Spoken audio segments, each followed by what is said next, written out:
For me personally, the big thing is the realization that we are strong when we are put in a kind of a hard place, and the past 2 years has been nothing but a really difficult time for us.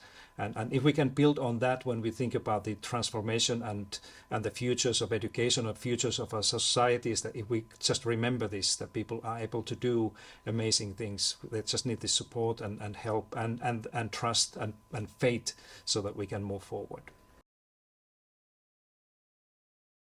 I think it's very important when we speak about trust in any system, or in this case the Finnish system, is that we need to understand that trust is a cultural thing that goes far beyond education. Not just that we in Finland we trust teachers, and teachers trust their students, and parents can rely on what the schools are doing, but it's a culture. The culture overall is built around trust.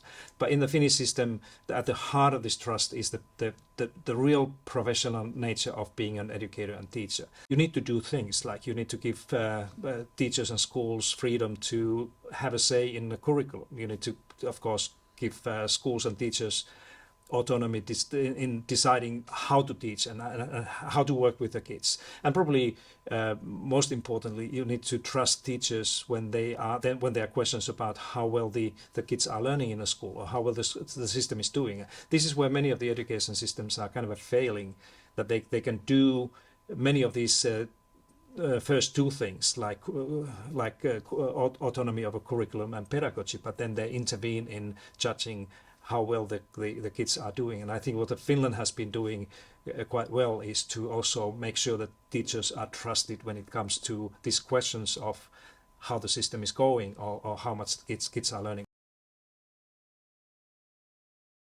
What would make me happy would be a strong common pledge and agreement of the meaning of the transforming education, because I'm not sure that everybody understands still what we are actually talking about when we're talking about transforming education for the future, and then the real understanding and kind of what needs to be done in different contexts. And we need to understand that within the UN, that you cannot expect all the countries to do exactly the same things. That there needs to be a concrete action plan or concrete steps for each and every member state, that what can we do and what can we start to do tomorrow, because that's the only thing that we have to shift very quickly from these speeches and words and talks and promises to action. And this is what, if we listen to what the young people have been saying, we have enough talk, we know what the issues are, now we need to start the action. And what would make me particularly happy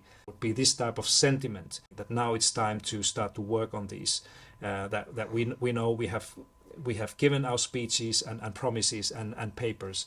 Now let's go and change the world.